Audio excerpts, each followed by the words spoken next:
Welcome to Strangeville, gang. Welcome to the channel. My name is K to the Strange. I'm a 20-year veteran of the underground, cartoonist, novelist, independent filmmaker, and I am here today to share a weird one with you, gang. Weird on a bunch of different levels. Yes, we're doing manga again. No, this isn't a 1990s Marvel superhero comic. Those get the best views on the channel, but who gives a shit?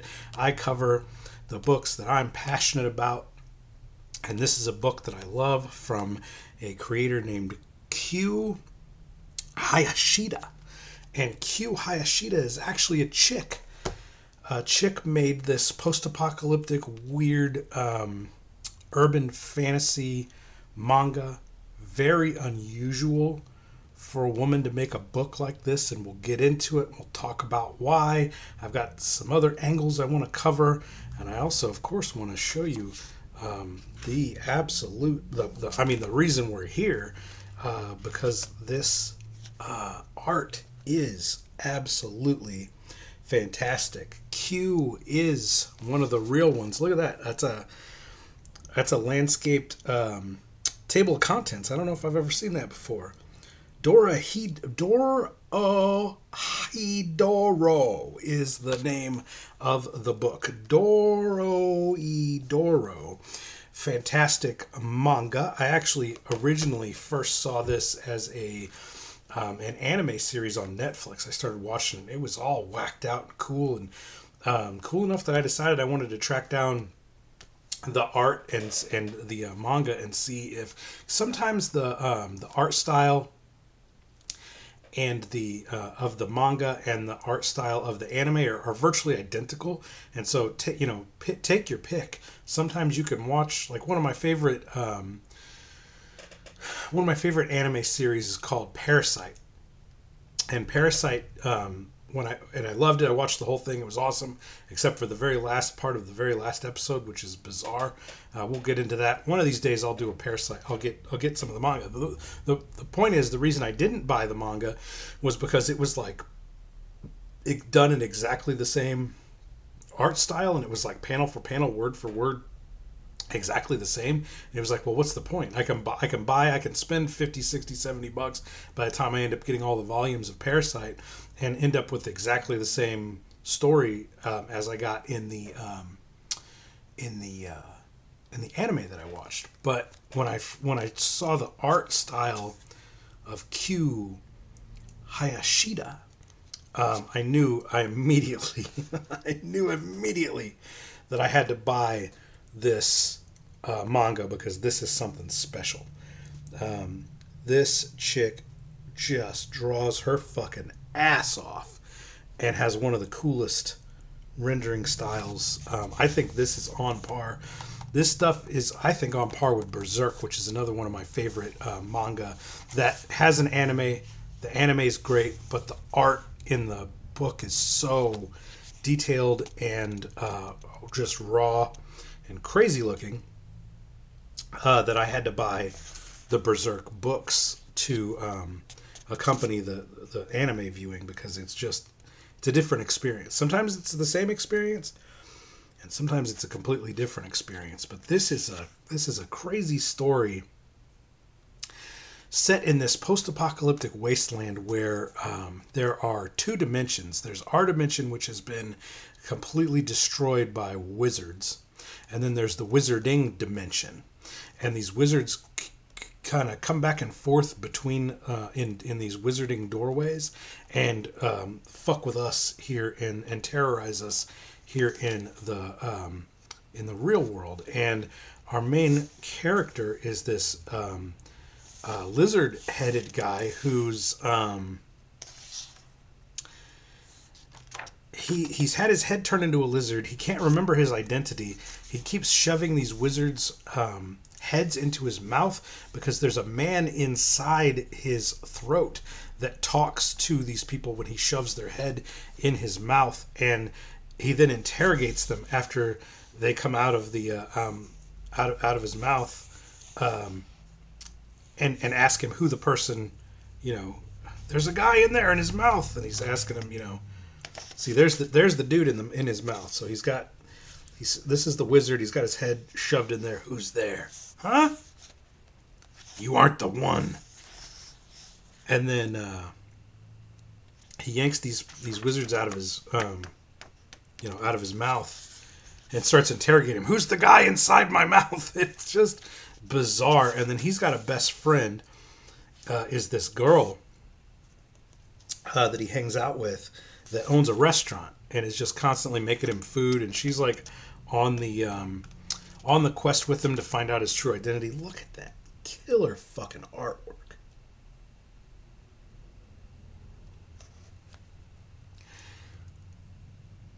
So I want to go a couple directions with this video, but before we get into either direction, I'll decide which. I think I'm going to go with the art side first, and then I'll go on my rant about female creators after that.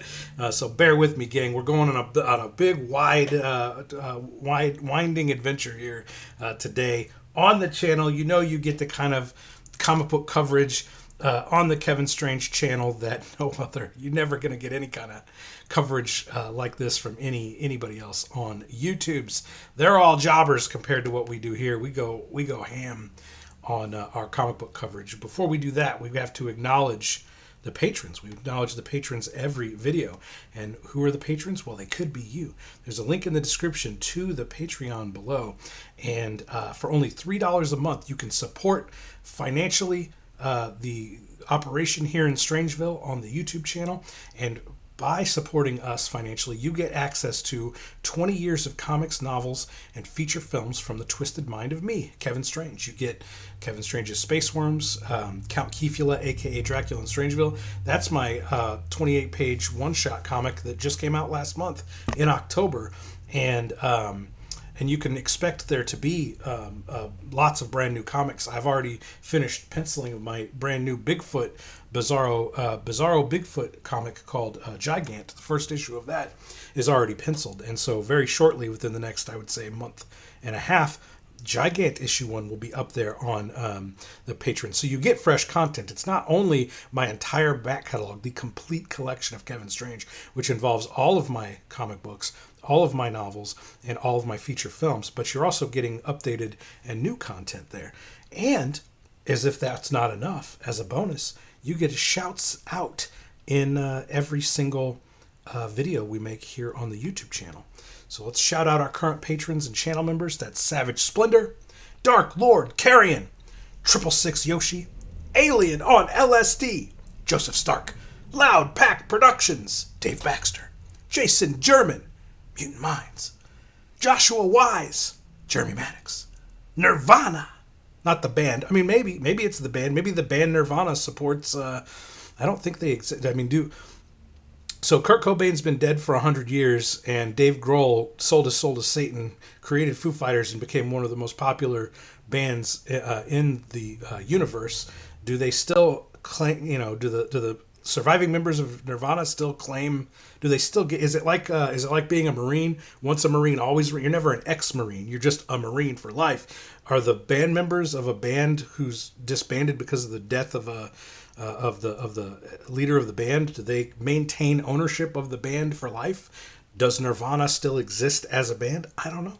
These are questions we ask here on the channel, gang. Andrew Varble, and our newest patron, Darren Oni. Thank you so much for your patronage. And now back to the video. So I want to talk. We look at these gnarly artists here on the channel. And do I still have that stuff in front of me? I don't think I do. I had some stuff. I had some Jay Lee here in front of me, and I don't think I do anymore. No, I don't. So I don't have other examples, but this is a perfect example. We look at these gnarly artists like Jay Lee or Mark Teixeira on the channel a lot, and we look at all kinds of different comics here, and I want to kind of, for those of you who are just comic book fans that aren't creators, I kind of want to, or if you're a brand new creator, a novice, I want to show you some of the tools that are used to create different types of effects in comic books. I ink and I ink and color digitally in my comics. So that's actually digital black ink you're seeing there. But I own all of the sort of analog devices, tools that are used to create illustrations, comic books, art, the traditional way. I just don't use them because I prefer the efficiency of digital, where I can change things rapidly, and I'm not married to certain things on the paper as I'm designing. I like that dynamic ability to change things on the fly. But most of these creators, I would say, and another beautiful thing about art and the creation of comics and art in general is that I might be totally wrong about my guesses when I am guessing what tools the creators are using, because you can whatever you have at your disposal, you can make art with, and then when you find an effect you like, you just keep using it, and it doesn't have to make sense. It doesn't have to be traditionally what other people do to get where they want to get to for like a giant gnarly lizard head with a guy's head inside of its mouth. There's a lot of ways to get there, but the way I think Q Hayashida got here and does this gnarly, scratchy, dirty looking style, I think that she gets there using the crow quill or dip pen method. And so I'm going to show you what one of those looks like. It's this scratchy little dealy bobber here. You load up. It's got a tip on it. And then the ink loads up into this reservoir, which is open, but it's just the gravity and the way that the that the nib is what this is called. The tip of this thing, the metal tip that's on this plastic holder is called a nib. The way it's designed, the ink stays in here and just flows down to the tip. And what a crow quill or what a dip pen will give you is it gives you really scratchy lines, but it can also it can go thick and thin. But it is great at making these gnarly scratches and all these little details, all this little noodling. It's what I believe Mark Teixeira uses. It's what I believe Jay Lee uses when they make their like really gnarly, scratchy looking stuff. You have your Higgins Black Magic ink. This is a standard ink that's used in the industry, and you would make a little cap full of this, and then you just dip. And then scratch, dip, scratch. And over time, you build up these scratches and create this type of art style. And there are many other art styles that use many other tools. If you're a long time watcher of the channel, you know that I go crazy over Doug TeNapel stuff. I've actually got some Doug TeNapel right here. I don't have anything black and white right at my fingertips, but I do have this color version of Newts here. But Doug TeNapel, let me find a good page. I mean, since it's colored, it's hard to show this. But Doug uses a brush. He uses a Winsor Newton Series 7, which is not this. This is a cheap pen from wherever, Walmart probably. But a brush can get these thin to thick, really flowy lines. You notice how this stuff isn't scratchy the same way that Dorohedoro's Q Hayashida has like real scratchy style. You can see here's a good example of Doug just dragging the brush around, and he does all. I think his Doug stuff is usually like 100% brush. So he uses a Winsor Newton Series 7, very expensive horsehair brush to do his work, and he does almost everything with the brush. There are other tools that you can use. A lot of people like these big, fat fill pins. And so these you actually make sure I don't have anything in this. I think I might. I think this might be full actually. If it is, then I can draw with it.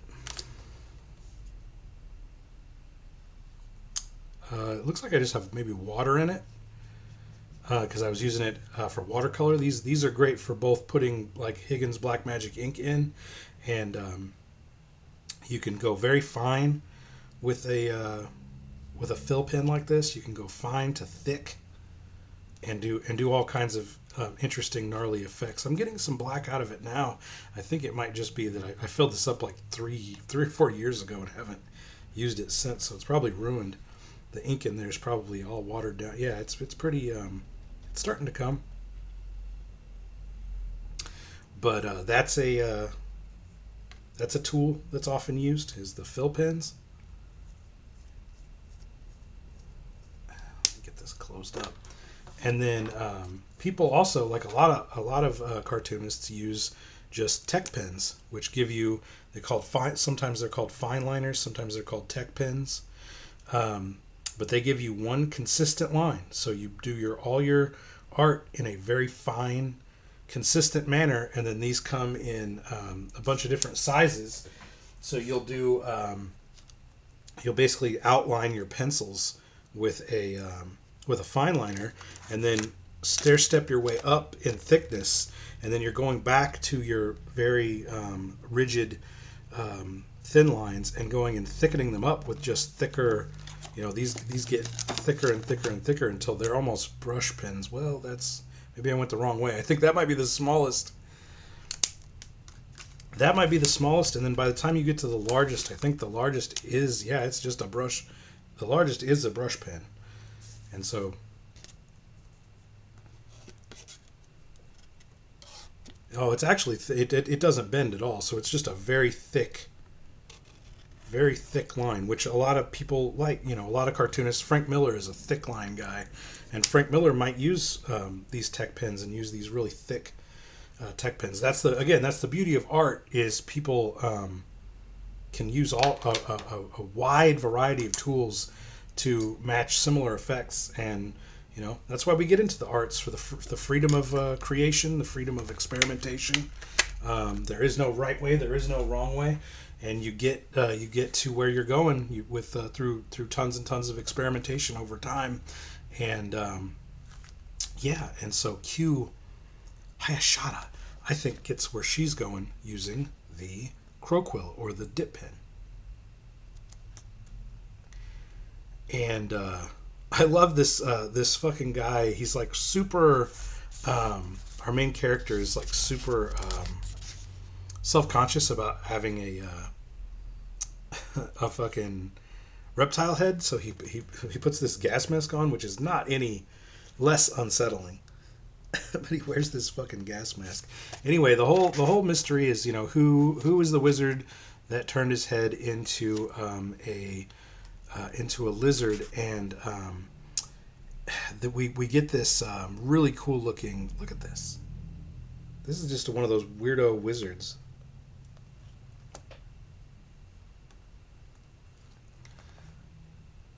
Just killer artwork. You just love it. But there is a look at this thing, half turned into a bug. What killer art. We get a little further into the story here, and we start following these wizards because you gotta have your finger. You gotta have your wiggle finger, or you can't do magic. And this guy, I think our main character broke his fingers, so he can't currently do magic. That's our girl cooking.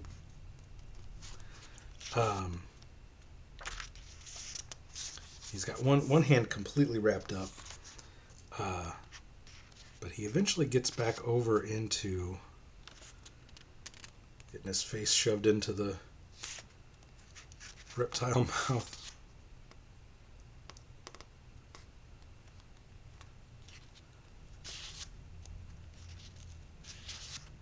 We eventually go over into the wizard world. I don't think it's this guy. Maybe it is this guy.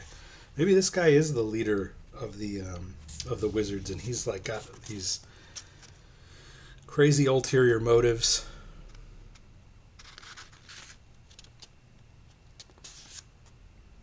He keeps sending these wizards to our reality through the wizard doorways to fuck with our main characters. Very cool. Very cool stuff. And one last thing I wanted to mention about this book is just the notion that a chick is making this really badass post-apocalyptic, gnarly drawn manga. This is unusual, and it's unusual, for a lot of reasons. But mainly the reason I'm not necessarily shocked, but surprised that a chick has the imagination to do this kind of crazy post-apocalyptic wizard creature storytelling is because most women are they're very egotistical. They spend the majority of their time looking in the mirror at themselves, and psychologically they spend their time thinking about themselves and how the world relates to them, not how they can relate to the world, not what they can do in the world, but what the world can do for them. And so it's not that women aren't very talented artists. It's not that they can't create comics. It's not that they can't tell fantastic stories. It's that the stories that they tell are usually centered around themselves. They usually make themselves the main character of a story, and everything is told through the point of view of, they make themselves the Mary Sue of the story, and that's fine. That's just how women tell stories. In fact, when I was Kevin's gonna tell some bizarro fiction stories again, but I was very steeped deep into the bizarro fiction community, which is a subset of the small press horror fiction community. And as a writer and as a publisher, and as just in the community, as being friendly with many people, men and women, and I published women. I published women's stories, and one thing always jumped out at me that would crack me up about chicks doing art or fiction is that they always wanted themselves on the cover of their books. And even if they weren't technically, even if the book, like, it's not an autobiography, the book's not about you, but your author picture is the cover of your fiction book about a Mary Sue character that is, tangentially you, it would crack me up. But I would always say that that's like the trope. The trope that I thought was the funniest in bizarro fiction was the chicks putting themselves on the cover trope, and it almost never fails. They all put themselves in the story and on the cover of their work. And as you can see, this book is about a giant dude with a reptile head with another guy living inside of him. Has nothing to do with Q Hayashida. And I've looked her up out of curiosity. She's hot. And hot chicks don't have to develop personalities as much as more homely looking women, because they don't have to, because men throw themselves in front of these women to take care of all their problems throughout their lives as they get older and more attractive into their late teens and through their 20s and 30s. Women don't have, these extremely attractive women don't have to develop personalities and don't often end up in the creative arts because it's hard work. Take for example, I always use this example because it cracks me up. I was really into Billie Eilish's debut CD. She had all kinds of really crazy, wild sounding songs that didn't sound like anything else. And then the music videos that she would come up with were so inventive and creative, dark and weird. And she would make herself monsters in these music videos. And she did shit that hot chicks don't normally do. Then she turned 18, got big tits, and she's never made a music video like that again. And all of her fucking songs now are about boys breaking up with her because she just blossomed into this beautiful young woman, and she doesn't have to put in any effort into anything anymore. Now she makes nothing but fucking piano ballads about boys, and all of her music videos are extremely boring. It was like a fucking a switch flipped in her as soon as she found out that she could fucking show 10 miles worth of cleavage in her big ass fucking tits, and she doesn't have to try anymore. There's nothing. She doesn't have to do anything. So I found that very interesting. The dynamic between the beginning of her career when she tried really hard to be weird and alternative, and to now where she doesn't do anything but show off her big titties, and that's it. Anyway, that's about all I have to say about Dorohedoro, Volume 1. Fantastic book, fantastic chick here. Let me read her little autobiography in case you want to find out some more or get into some more of Q Hayashida's work. Q Hayashida, known for her bold style and seamless creation of alternate universes, Q Hayashida made her manga debut with Maken X Another, which ran in Magazine Z and was subsequently adapted into a video game. She followed this series with a sequel, Maken X Another Jack. Dorohedoro is her latest series. Anyway, I love it. There's an anime on Netflix. Well, it used to be on Netflix. I don't know where it's at now. Probably Crunchyroll. But you should track down the anime series. You should pick up the manga. You should read Dorohedoro from Q Hayashida if you like that gnarly crow quill style scratchy artwork. This one's for you. Make sure you're subscribed to the channel. 40, 50, 60% of the people who watch these videos are not subscribed. Make sure you hit that subscribe button. We only have like 70 subscribers to go before we hit that important 1,000 subscriber milestone where I can monetize this channel and make money talking about Billie Eilish's big ass fucking titties.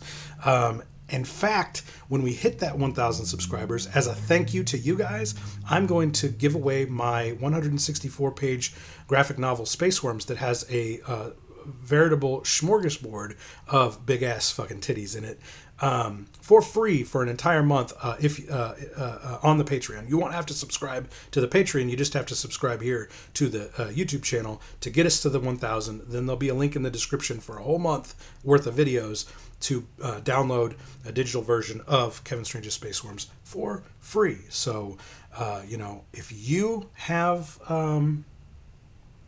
comic books burning up your collection full of big-ass titties, you can send them my way if you want to see them reviewed on the channel. Kevin Strange, P.O. Box number 5, Cottage Hills, Illinois, 62018.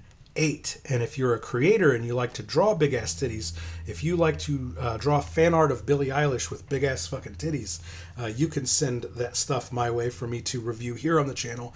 Kevin Strange, P.O. Box number 5, Cottage Hills, Illinois, 62018. Like Ron Thruin did with his series Dilligaff. I don't know what Dilligaff means.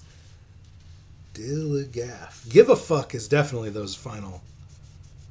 Don't I like loving it? Give a fuck? I don't know what this means. I don't think I'm supposed to know what this means. Anyway, Ron sent along 3 of these volumes of Dilligaff. They all 3 contain 2 different short stories in them. And look at this motherfucker's art.